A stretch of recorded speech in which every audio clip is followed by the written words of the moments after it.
The alarms on my bridge had already stopped screaming by the time I noticed the silence, and that silence scared me more than any siren ever could. My name is OverHFY, and I have commanded warships for the Caliph Dominion for 30 cycles. I have watched fleets burn. I have watched entire star systems go dark under our guns. I thought I understood what victory felt like. I thought I understood what fear felt like too. On that day, above a dying world called Kessa Prime, I learned that I understood neither. The battle had been going our way for 6 straight hours. Our coalition fleet, built from a dozen allied species, had pushed the human defenders back past 3 defensive rings. Their ships were smaller than ours, older in design, patched together with mismatched armor plating that made them look almost embarrassing next to our polished hulls. Every officer on my bridge had started to relax. Even my tactical officer, a sharp young Dravash named Sela, had allowed herself a small laugh when the last human cruiser in the outer ring folded under our combined fire and drifted away, powerless. "They fight like they are already defeated," Sela said, watching the wreck spin slowly on the main display. No discipline, no pattern, just noise. I remember agreeing with her.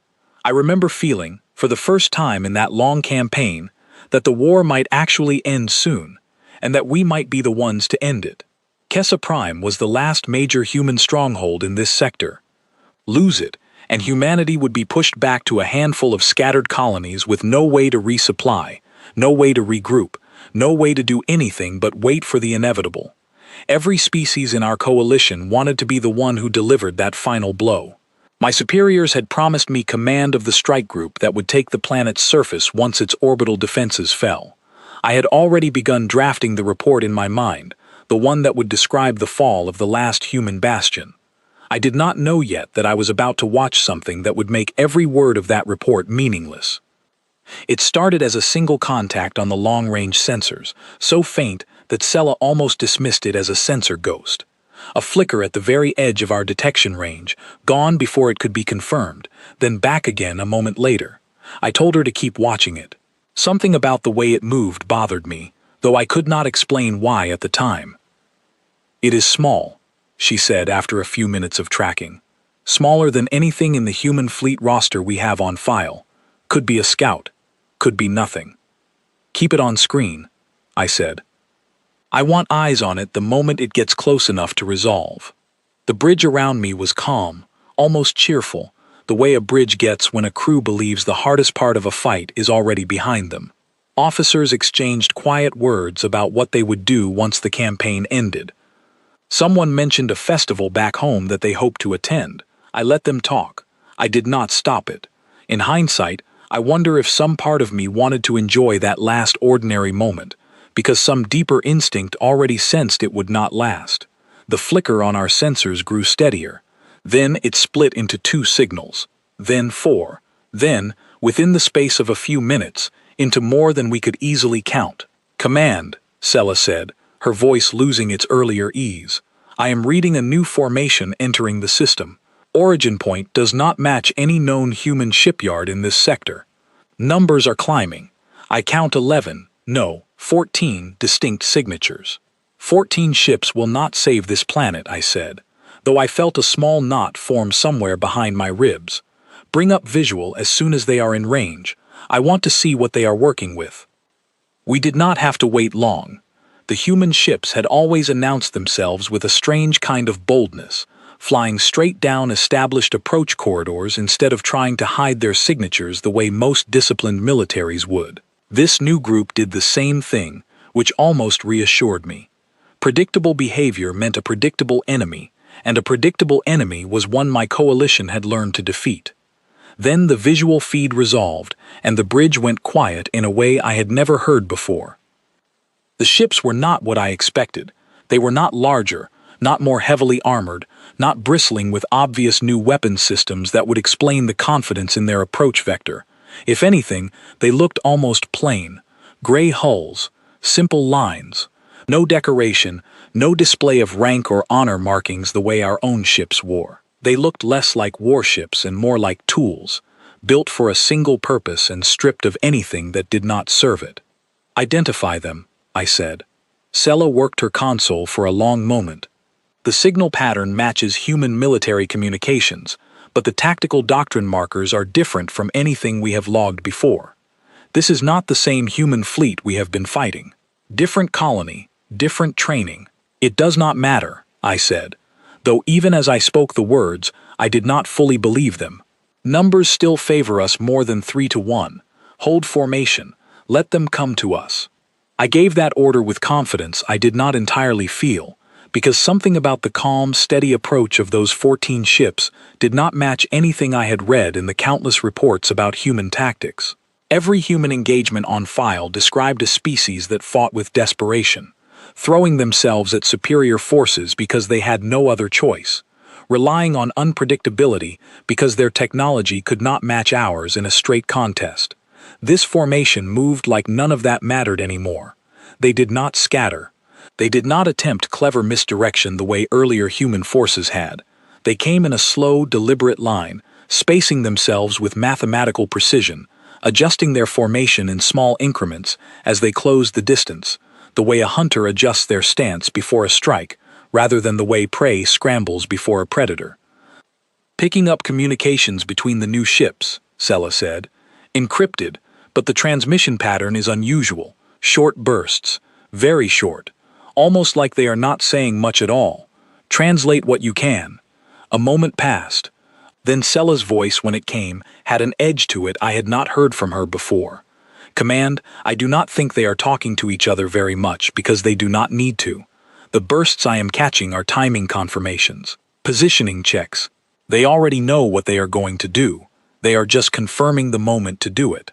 I stood from my chair and walked closer to the main display, studying the slow, patient approach of those 14 gray ships against the backdrop of the burning outer defenses we had already destroyed. Around me, the crew who had been laughing about festivals and future plans, only minutes earlier, had gone silent, watching the same display I was watching, feeling the same unnamed unease settle over the bridge like a change in air pressure before a storm.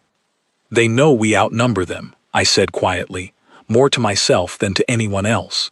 They know this system's defenses are already broken, and yet they are not hesitating. They are not slowing down. They are not trying to negotiate, or retreat, or call for more support before making contact. Perhaps they do not have more support to call, Sella offered, though her voice lacked its usual certainty. I did not answer her, because I was watching something on the display that made the knot behind my ribs tighten further. As the 14 ships closed the final stretch of distance toward our fleet, their formation shifted one more time, spreading just wide enough to bring every weapon system to bear on our lead vessels without exposing a single blind angle among themselves. It was not the maneuver of a desperate fleet trying to survive. It was the maneuver of a fleet that had rehearsed this exact moment so many times that no one on board needed to think about it anymore. I had commanded warships for 30 cycles. I had studied 100 campaigns from a dozen different species, each with its own style of warfare, its own strengths and blind spots. I recognized aggression when I saw it. I recognized desperation when I saw it. What I was looking at now was neither of those things, and that terrified me more than any weapon those 14 ships might have been carrying. All ships, hold position, I said, forcing my voice to stay level even as my instincts screamed at me to do the opposite. Do not engage until they are within optimal range. Let them commit first. It was standard doctrine, the kind of order I had given 100 times before without a second thought. This time, giving it felt different, as though some part of me already understood that whatever standard doctrine I relied on would not be enough for what was coming. The human ships did not slow down. They did not hesitate at the range where every other force we had fought would have paused to reassess, to test our defenses with a probing strike before committing fully. They simply kept coming, closing the distance with the same unhurried, mathematical precision they had shown from the moment they appeared on our sensors. And somewhere in that steady, unbroken approach, I felt the first true crack form in the confidence that had carried me through 6 hours of victory. Sella's voice broke the silence again, quieter now, almost hesitant. Command, I am cross-referencing the new formation's approach pattern against everything we have on human combat history. I found something. It does not match a defensive doctrine at all. It matches an offensive one, a very old one we catalogued decades ago and dismissed as primitive. Dismissed why? Because at the time, humans did not have the technology to execute it properly. We assumed they never would. She looked up from her console, and for the first time in the 6 hours I had known her that day, I saw real uncertainty on her face. Command, I think they have been waiting. I think everything we have fought until now was never their real fleet. I did not respond immediately, because I was still watching the display, still watching those 14 gray ships glide toward us, with a calm that no losing side should have been able to project. Somewhere on the planet below, the human defenders who had been slowly worn down over 6 hours of battle would have seen the same signal we had seen, would have recognized those ships arriving the way a drowning creature recognizes the shape of solid ground. Bring all weapons to full readiness, I finally said. Whatever this is, we end it before it reaches critical range. Sella relayed the order, and the bridge crew moved with the practiced efficiency of a crew that had done this many times before, checking targeting solutions, confirming shield strength, preparing for what should have been a simple, one-sided engagement against a badly outnumbered enemy force. I watched them work, and I watched the display, and I felt, for the first time since taking command of a warship, a fear that had nothing to do with the enemy's numbers or their weapons, and everything to do with the calm, patient way they were choosing to fight us. The lead human ship crossed into engagement range without slowing down even slightly. And somewhere deep in my mind, beneath 30 cycles of victories and confidence and hard-earned experience, a quiet and unwelcome thought took root, one I would not be able to shake for the rest of that battle, and possibly for the rest of my life. We were not looking at an enemy trying to survive. We were looking at an enemy who had already decided how this would end. The lead human ship opened fire before we did, and that alone told me something had changed in the nature of this war. Every previous human engagement I had studied began the same way. They waited. They let the larger, better-armed coalition forces make the first move, then reacted, adapted, tried to exploit whatever gap the attack created. It was a survivor's strategy, born from a species that had spent years fighting with fewer resources than almost anyone else in the galaxy. This time, the human vessel struck first, and it struck with a precision that made our shields flare bright white across an area far larger than any single weapon should have been able to cover. "Shields at 82% on the lead cruiser," Sella called out, her voice tight. That was not a standard weapon signature. I am reading multiple simultaneous impact points from what looks like a single firing sequence. "Return fire," I ordered. "Concentrate on the lead vessel. Bring it down before it can repeat that." Our own weapons answered, dozens of energy lances converging on the small gray ship that had somehow just delivered a blow equivalent to 3 of our own heavy cruisers firing together. For a moment I allowed myself to believe that our overwhelming numbers would simply erase the problem, the way they had erased every human threat before it. The lead ship rolled, an impossible motion for a vessel that size, and half our shots missed entirely. The remainder struck its shields, which held far longer than they should have against that concentration of fire. When the ship finally came about again, it had already repositioned itself between 2 of our support cruisers, close enough that we could not fire on it without risking our own vessels in the crossfire. "That is not possible," Sella said quietly. "No previous human vessel we have fought has demonstrated that kind of maneuverability. The mass alone should not allow for that turn radius." I did not answer her, because I was watching a pattern begin to form across the entire battlefield, one ship at a time. Each of the 14 human vessels was executing similar maneuvers, weaving between our formation with a precision that turned our numerical advantage into a liability. Ships that should have been able to support each other with overlapping fields of fire were instead hesitating, afraid of hitting their own allies as the human ships danced through gaps that should not have existed. "Order the fleet to widen formation," I said. "Give us room to fire, without risking friendly casualties."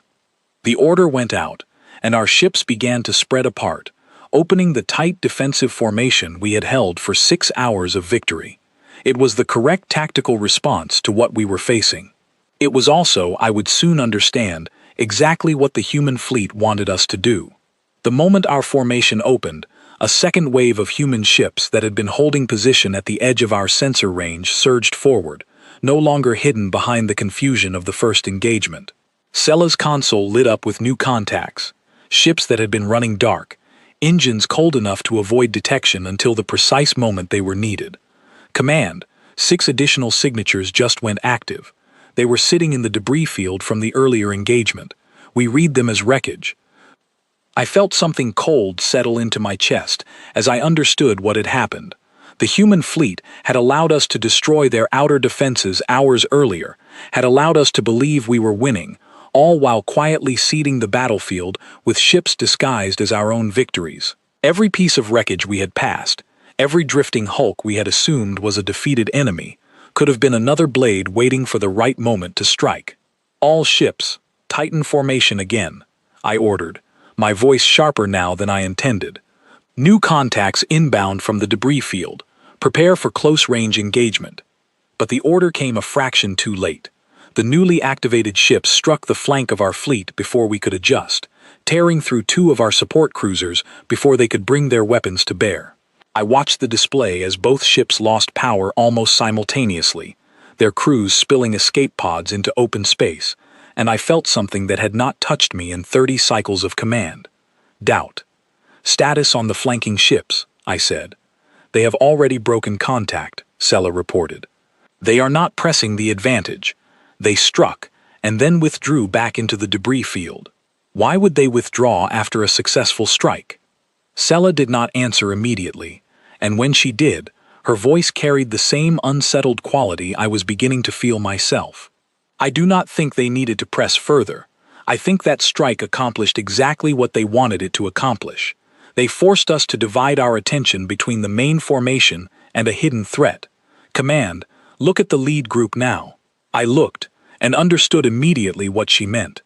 While our attention had been pulled toward the flanking strike, the original 14 ships had used the distraction to close distance with our command elements, no longer weaving cautiously through gaps in our formation, but driving directly toward the heart of our fleet, with a speed and confidence that suggested they no longer feared what we could do to stop them. They are not trying to win an even fight, I said slowly, understanding forming even as I spoke the words aloud.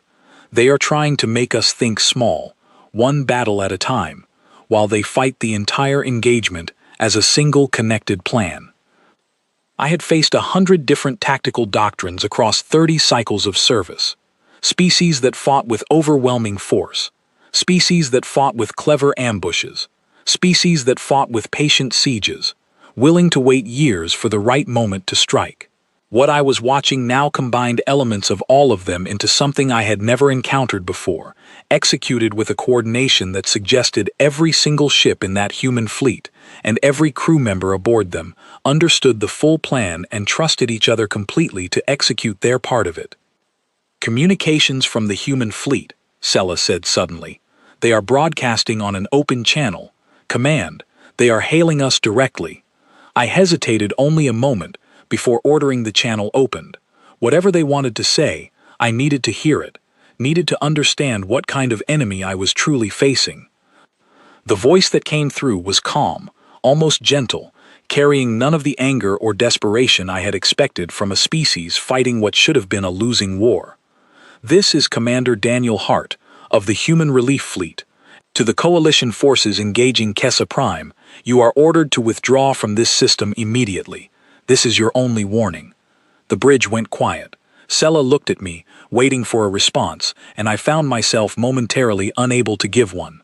30 cycles of service, dozens of campaigns, and I had never once been on the receiving end of a demand for surrender from a force this heavily outnumbered. Decline the offer, I finally said, though my voice lacked the certainty it should have carried. Tell them our numbers still favor us more than 2 to 1, even after their losses. Sella relayed the message, and a long pause followed before the human commander's voice returned, still calm, still unhurried, and somehow more unsettling for that calm than any threat could have been. Numbers were never the part of this equation you should have been worried about. The channel closed, and a heartbeat later, the entire human fleet changed formation at once. moving with a synchronization that felt less like 14 individual ships and more like a single organism adjusting its posture before a strike. Command, I am reading power surges across every human vessel simultaneously, Sella said, her voice rising with urgency. Weapon signatures are spiking well beyond anything we have cataloged from their previous engagements. Brace all ships, I ordered. Though even as I said it, I understood that whatever was coming, no order I gave would be enough to fully prepare us for it. Divert additional power to forward shields. The human fleet fired as one, a coordinated volley that struck 3 of our heaviest cruisers simultaneously, shields collapsing under the combined force in a matter of seconds rather than the minutes such vessels should have been able to withstand. I watched the display as one of those cruisers, a vessel I had personally reviewed the specifications of only weeks earlier, went dark entirely, its crew of over 400 souls suddenly cut off from all communication. That is not possible, Sella whispered, and I found I had no answer for her, because I was staring at proof that everything our intelligence reports had told us about human weapons technology had been either wrong or deliberately misleading or simply outdated the moment it was written. They have been holding back, I said quietly, the realization settling over me like a physical weight. Every previous engagement, every battle we won, they were not fighting with everything they had.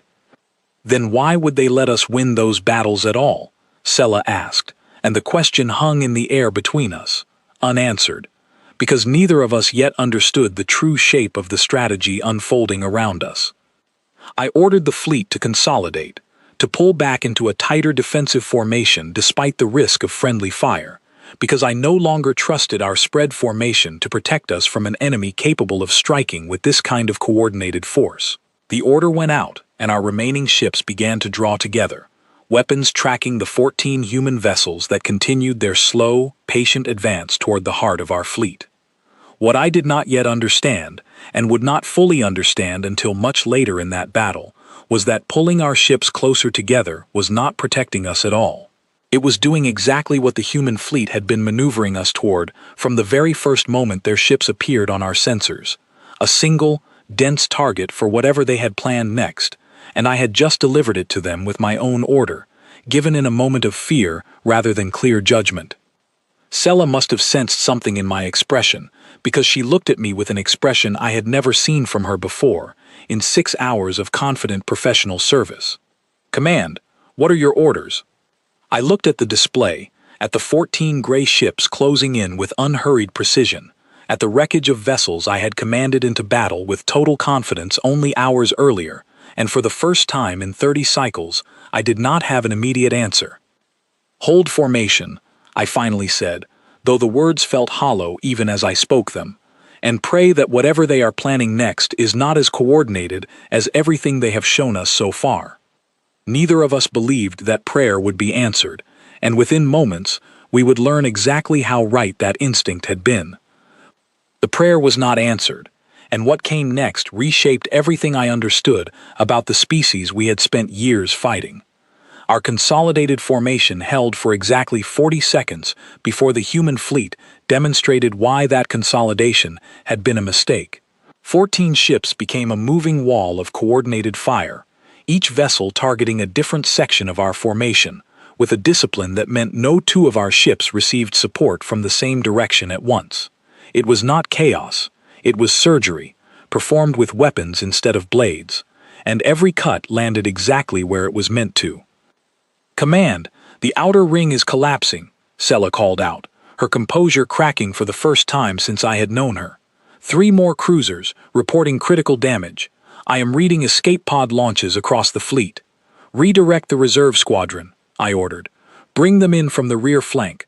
Force the human ships to split their attention. Our reserve squadron, 12 smaller vessels held back for exactly this kind of emergency, surged forward from behind our main formation, weapons already charged, moving to strike the human fleet from an angle they should not have been prepared to defend. For a brief moment, I allowed myself to hope that this maneuver, at least, would catch them by surprise. It did not. Before our reserve squadron closed to firing range, 4 of the 14 human ships broke from the main formation and moved to intercept.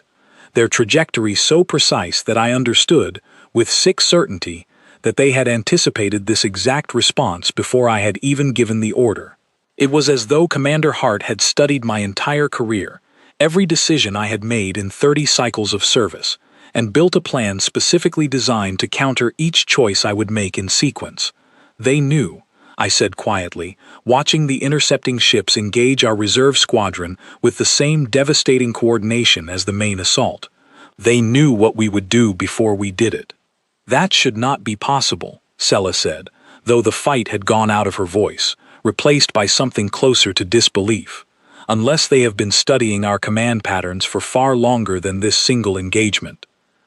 I thought back over the previous months of this campaign, over every battle we had won against outnumbered, outgunned human forces, battles that had felt like steady progress toward final victory. I thought about how easily those earlier human ships had fallen, how their tactics had seemed unpolished, almost careless, in a way that had let our confidence grow with every engagement, and I understood, with a clarity that made my chest tighten, that every one of those earlier defeats had not been failures at all.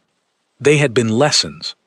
Every human ship we destroyed in those earlier battles had transmitted data back before it fell, information about our formations, our response patterns, our command structure, our habits under pressure. They had not been losing a war.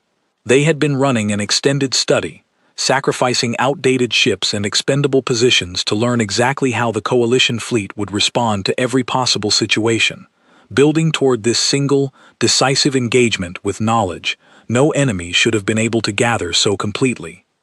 Sella, I said slowly, pull every record we have of our previous engagements against human forces in this sector. I want to know how many of those battles we actually won cleanly, and how many simply ended with the human ships withdrawing before we could finish them. She worked for only a few moments before her expression confirmed what I already feared. Command, in over 60% of our previous engagements, the human forces withdrew before sustaining what our own damage assessments considered decisive losses. We recorded those withdrawals as tactical victories for our side. They were not victories, I said. They were tests, and we passed every single one of them exactly the way they needed us to. The battle around us had not paused for this realization. Our reserve squadron was being systematically dismantled by the 4 intercepting human ships, each engagement lasting only moments before another of our vessels lost power or drifted away in pieces. I watched the tactical display with a growing sense that I was no longer commanding a battle so much as observing the final stages of an experiment whose outcome had been determined long before the first shot was fired that day. Command, incoming transmission from the surface, Sella said. Kessa Prime's remaining defense grid is reporting activity. Ground-based batteries that we assessed as destroyed 3 hours ago are coming back online. I felt the last of my composure begin to slip. Those batteries were confirmed destroyed. I reviewed the damage assessment myself. They were confirmed inactive, Sella corrected, her voice tight. Not destroyed. There is a difference, and I do not think it was an accident that our own reports failed to make that distinction clear. I understood then, with the kind of clarity that only comes in the middle of catastrophe, that the human forces on Kessa Prime had allowed us to believe we had silenced their planetary defenses, had let their batteries go dark and unresponsive under our bombardment, all so that we would commit our fleet fully to the orbital engagement without keeping enough reserve firepower to deal with a renewed threat from the surface. Every step of this campaign, from the first probing skirmishes months earlier to this final confrontation, had been shaped by choices the human command had made long before we ever arrived in this system. All ships, redirect defensive systems to cover against surface fire, I ordered, though I could hear the strain in my own voice now, the confidence of 6 hours earlier replaced by something closer to desperation. Sella, get me a full status report on every vessel still under our command. The report that came back was not encouraging. Of the 42 ships that had entered this system with total confidence in an inevitable victory, only 26 remained combat capable, and that number was falling with every passing minute as the human fleet continued its methodical, coordinated assault. The reserve squadron had been effectively destroyed, its survivors scattered and unable to regroup under the continued pressure of the 4 human ships still hunting them across the battlefield. "Command," Sella said suddenly, her voice carrying a new note of urgency. "One of the human vessels is breaking away from the main engagement. It is moving directly toward our position." I looked at the display and saw a single gray ship, smaller than the others, cutting a straight line through the chaos of the battle toward our command vessel. It was not evading our defensive fire the way the other human ships had done throughout the engagement. It was flying directly through it, absorbing hits that should have crippled a vessel of its size, and continuing forward regardless. "Target it with everything we have," I ordered. "Do not let it close the distance." Every weapon our command vessel could bring to bear opened fire on the approaching ship, a concentration of firepower that should have been more than enough to destroy any vessel in the human fleet several times over. The small ship's shields flared and failed within seconds, exposing bare hull to our continued assault, and still it did not slow down, did not veer away, did not do anything that resembled an attempt to preserve itself. "Command, that ship has no remaining ammunition," Sella said, her voice dropping to something close to a whisper as she read the data streaming across her console. "Its weapon systems have been offline for the last several seconds. It is still accelerating toward us."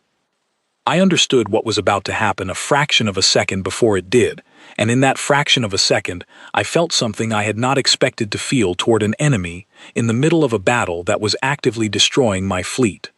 Respect. The human ship struck one of our escort cruisers directly, a deliberate collision at a speed that turned both vessels into a spreading field of debris within seconds, taking with it whatever remained of our command vessel's closest protection. It was not an accident. It was not a ship losing control after taking too much damage. It was a decision, made and executed with the same calm precision that had characterized every other action the human fleet had taken throughout the entire engagement, and it accomplished exactly what it had been meant to accomplish, stripping away our escort at the precise moment the rest of the human fleet needed that gap opened.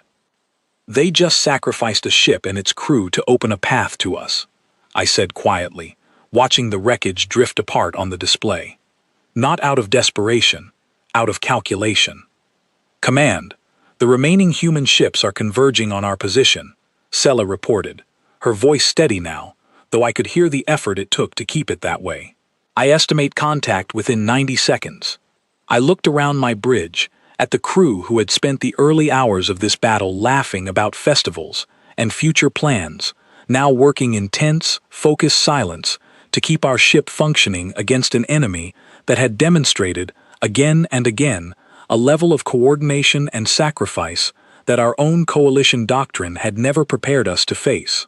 I thought about every briefing I had received over the years, every report that described humans as a young, undisciplined species relying on desperation and unpredictability to survive against superior forces. None of it had prepared me for an enemy willing to spend 6 hours letting us believe we were winning, only to reveal, in the space of a few devastating minutes, that every one of those earlier victories had been permission we were given, rather than triumphs we had earned. "Sella," I said, "signal the rest of the fleet. Order a full withdrawal from the system." She looked at me, and for a moment I saw a flicker of the same disbelief I had felt only minutes earlier, the disbelief of an officer who had entered this battle certain of victory, now being asked to accept defeat before the engagement had even fully concluded. "Command, we still outnumber them. Even after our losses, we have more ships remaining than they do. Numbers were never the part of this equation we should have been worried about," I said, repeating the human commander's words back to her, understanding them now in a way I had not understood when I first heard them. "Send the order, Sella. Full withdrawal." She hesitated only a moment longer before relaying the command, and as the order went out across what remained of our fleet, I turned back to the main display, watching the human ships continue their steady, unhurried advance toward our position, and felt, for the first time in 30 cycles of service, that I was not looking at an enemy fighting a war. I was looking at an enemy who had already won one, and was simply taking the time to make sure every ship in this system understood it clearly enough to remember for the rest of their lives. The withdrawal order did not save us the way I had hoped it would, and in the minutes that followed, I found myself remembering things I had not thought about in years, memories surfacing with a clarity that felt almost like the mind trying to make sense of something too large to process in the present moment alone. I remembered my early training, decades before I ever took command of a warship, sitting in a classroom on my home world as an instructor described the various species we might one day encounter across the galaxy. Humans had been given only a brief mention, a single lesson near the end of a long semester, treated as a footnote rather than a subject worthy of serious study.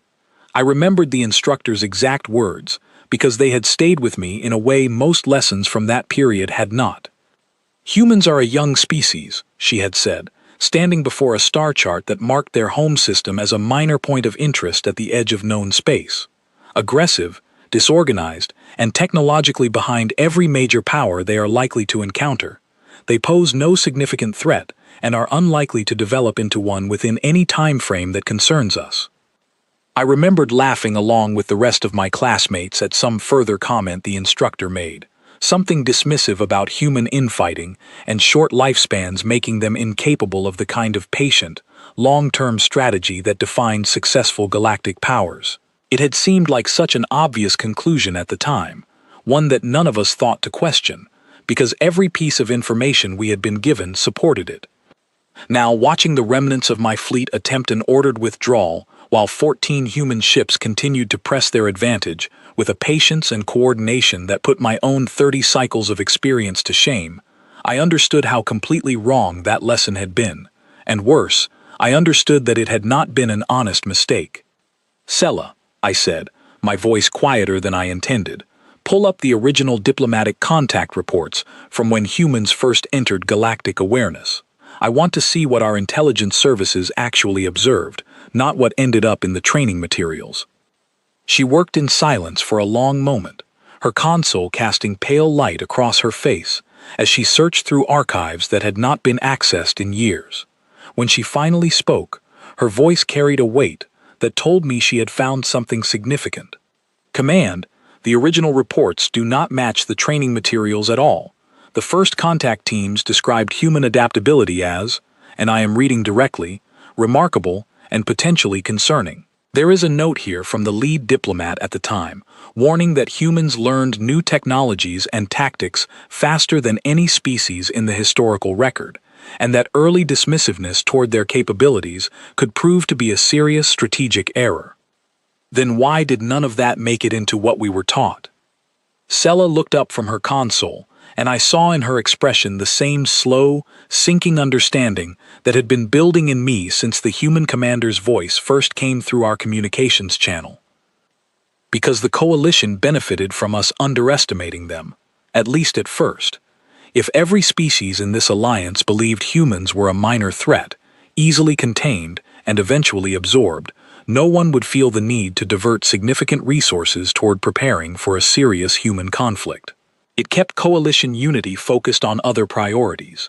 I do not think it was carelessness, Command.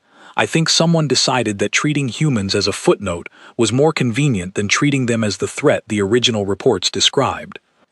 I absorbed this in silence, watching the tactical display as our withdrawing ships attempted to maintain formation under continued human pressure.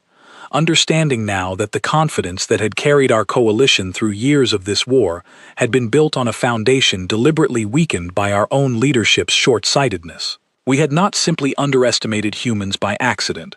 Someone, somewhere in the layers of coalition command, had decided that the truth was less useful than the comfortable version, and generations of officers like myself had inherited that comfortable version without ever questioning it.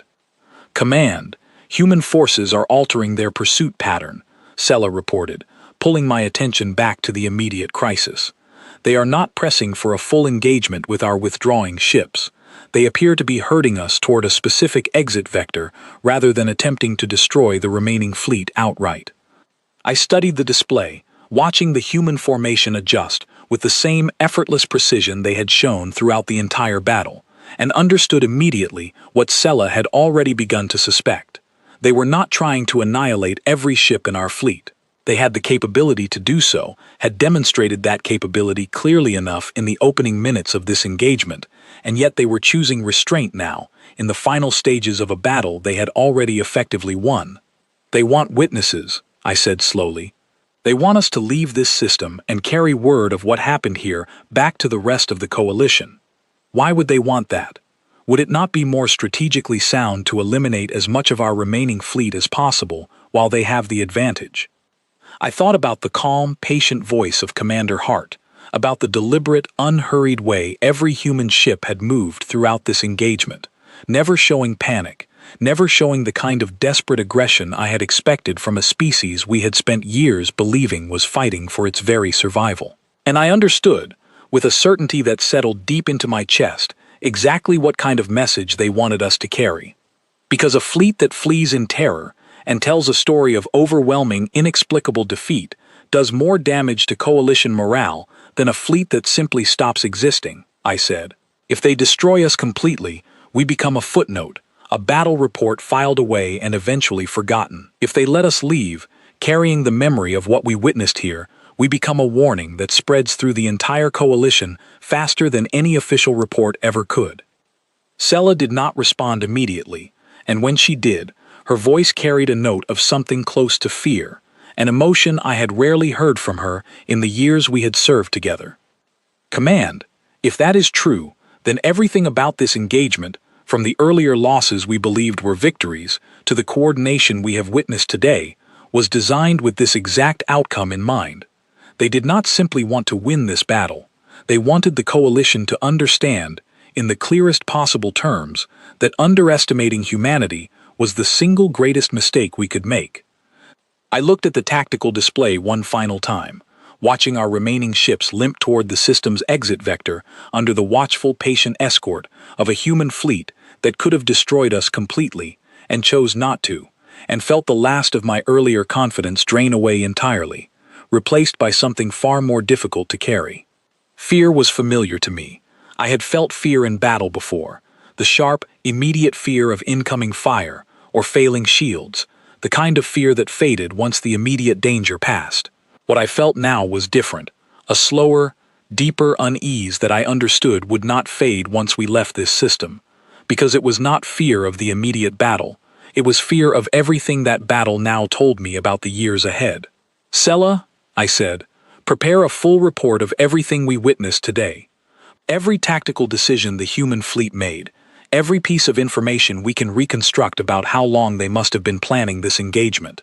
I want the coalition leadership to understand exactly what we are dealing with, whether they want to hear it or not. Do you think they will listen this time? I did not have an honest answer for her, because I did not know whether the same comfortable dismissiveness that had shaped the training I received decades earlier would allow this new information to change anything at all.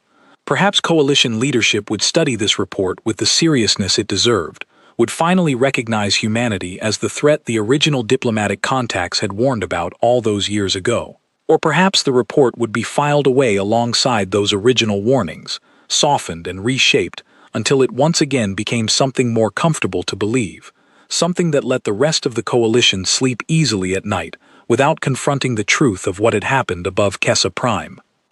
I do not know, I finally said, but we owe it to every crew member we lost today to make sure the truth is recorded honestly, regardless of whether anyone chooses to act on it.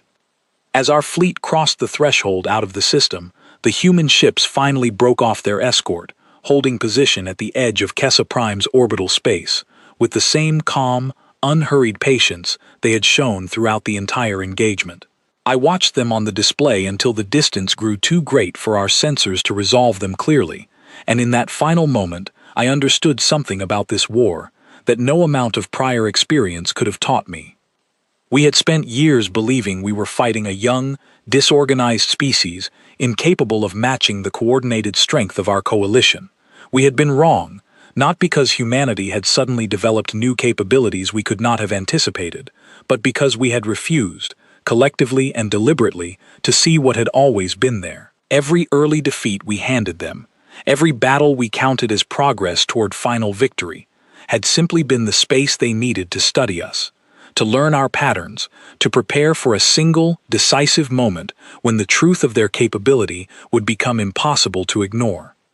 That moment had arrived above Kessa Prime, and as our battered fleet limped toward the safety of friendly space, carrying wounded crew members and a report that I feared coalition leadership might not want to hear, I understood that the true battle had never been the one we fought in the skies above that dying world.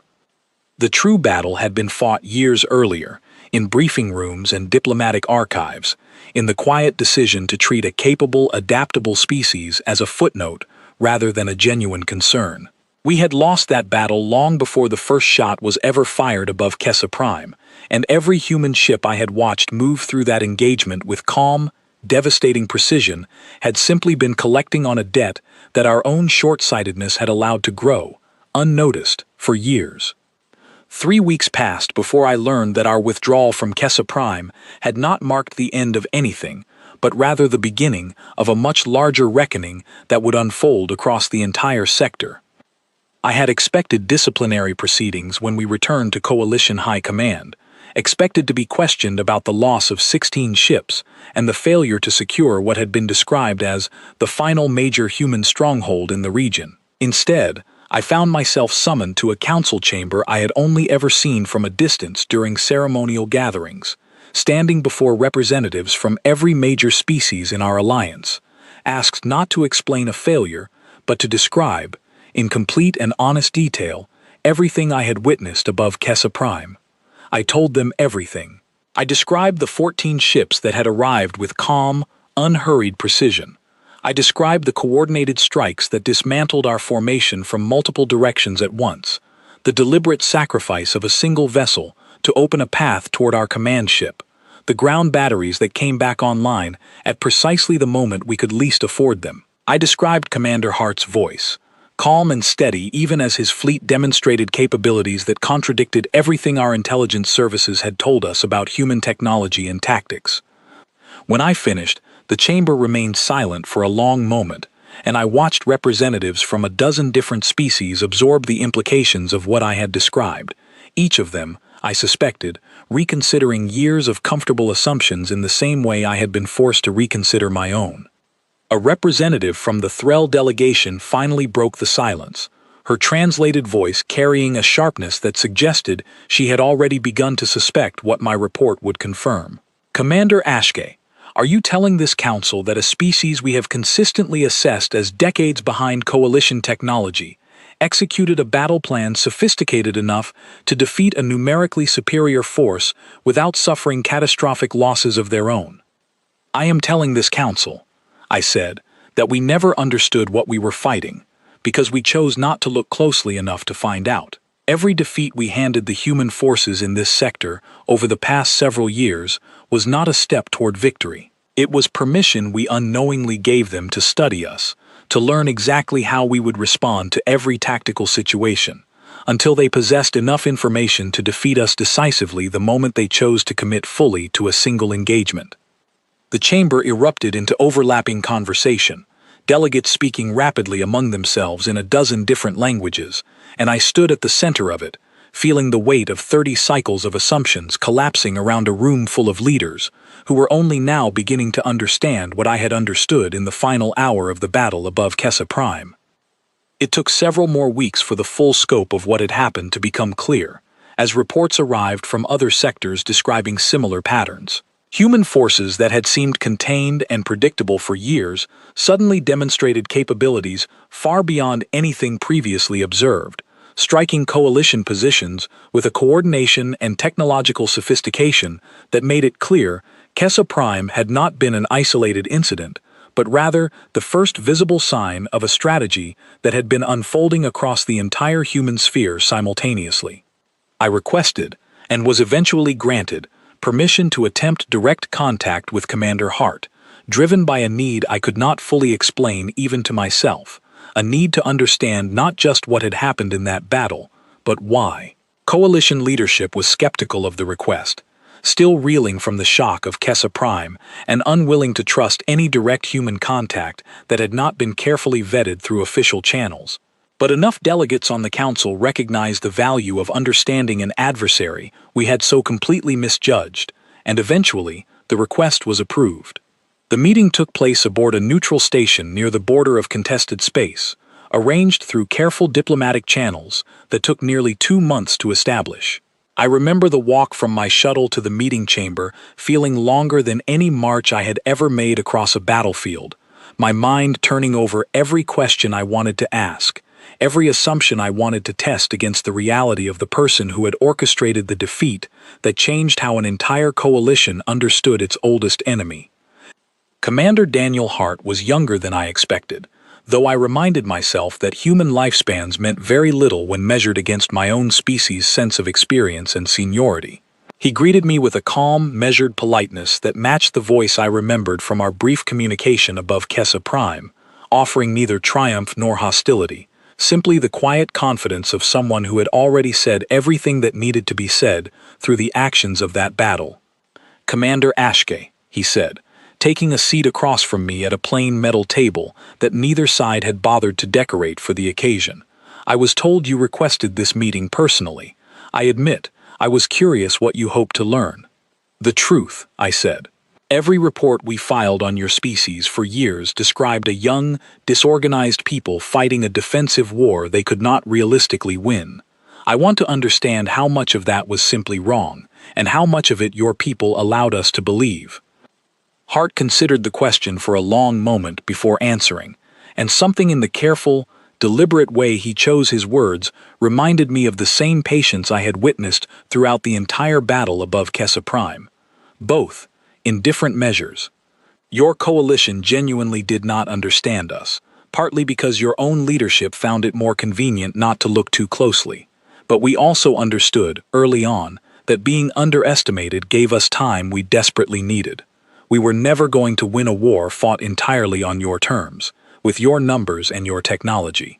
So we made sure the war looked like it was being fought on your terms, right up until the moment it no longer mattered whether it was.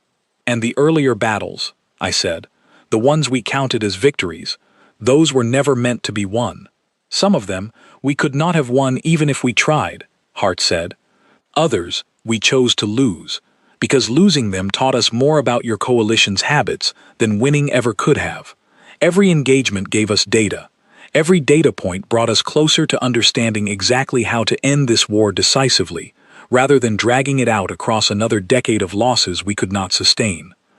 I sat with that answer for a long moment, feeling the full weight of it settle into place alongside everything I had already begun to understand in the hours after our withdrawal from Kessa Prime. "You let your own people die to teach yourselves how to eventually stop dying." "Every commander makes that calculation eventually," Hart said, and for the first time since the meeting began, I heard something beneath the calm surface of his voice, a weight that suggested this had not been an easy strategy to execute, regardless of how effectively it had worked. "I do not take pride in the losses it took to get here, but I would rather carry the weight of decisions that ended this war than watch it continue for another generation, costing far more than it already has."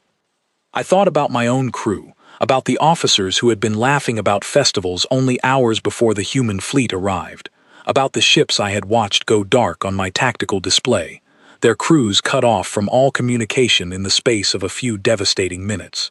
I thought about 30 cycles of service, built on assumptions I had never once thought to question, and about how easily an entire coalition had allowed itself to believe a comfortable story rather than confront an uncomfortable truth. "What happens now?" I asked. "Your fleet demonstrated capabilities that will change how every species in this coalition approaches the next engagement. Does this mean the war continues, now fought on more even terms, or does Kessa Prime mark an ending?" Hart was quiet for a moment, studying me with an expression I found difficult to read, something between exhaustion and cautious hope. "That depends less on us than you might think, Commander Ashke. We did not come to Kessa Prime because we wanted more war. We came because we needed your coalition to finally understand that continuing this conflict would cost far more than either side could afford. Whether that understanding leads to a genuine peace, or simply a pause before the next round of fighting, is a decision your leadership will have to make, not mine." I left that meeting without the sense of closure I had hoped to find, but with something perhaps more valuable, a clearer understanding of exactly what kind of adversary humanity had proven itself to be, and a quiet, uncomfortable respect that I had not expected to carry away from a conversation with the man responsible for the worst defeat of my career. In the months that followed, coalition leadership moved cautiously toward negotiations, driven less by genuine goodwill than by a newfound and uncomfortable awareness that continuing the war on the old terms was no longer a viable strategy. Reports continued to arrive from other sectors, each one reinforcing the lesson Kessa Prime had taught so decisively, until even the most stubborn voices within the council began to accept that the war we thought we understood had never truly existed at all. I returned to active service eventually, though the confidence that had carried me through 30 cycles of command never fully returned in the same form it once held. I found myself studying every new report on human activity with a level of care I had never applied before, questioning assumptions I would once have accepted without a second thought, teaching younger officers under my command to do the same, hoping that the lesson I had learned above Kessa Prime would not need to be relearned by another generation at the same devastating cost. I still think, sometimes, about the moment those 14 gray ships first appeared on our sensors, about the calm, unhurried confidence with which they closed the distance toward a fleet that outnumbered them more than 3-1. At the time, I mistook that calm for recklessness, for the same desperate unpredictability our training had always associated with human forces. I understand now that I was watching something else entirely, a species that had spent years being patient, being careful, being willing to lose in order to eventually win decisively, arriving at the one battle that mattered with the quiet certainty of people who already knew exactly how the engagement would end. We had spent years believing we were the ones writing the story of this war, measuring our progress in captured systems and destroyed ships, confident that time and superior numbers would eventually deliver the victory we felt entitled to. I understand now that we were never the authors of that story at all. We were simply characters within it, playing exactly the role a patient, careful, deeply underestimated species needed us to play, right up until the moment they were ready to reveal how the story would truly end. I saw humans enter the battlefield above Kessa Prime, calm and unhurried against a fleet that should have overwhelmed them easily, and in that moment, though I did not yet have the words to explain why, some part of me already understood the truth that would take the rest of that battle, and months of reflection afterward, to fully accept. The war had not been decided in the skies above that dying world. It had been decided years earlier, in every quiet, patient decision humanity made while an entire coalition looked away, confident in a story that was never true. By the time their ships finally arrived to prove it, all that remained for the rest of us to do was watch, and understand, and carry that understanding forward into whatever came next.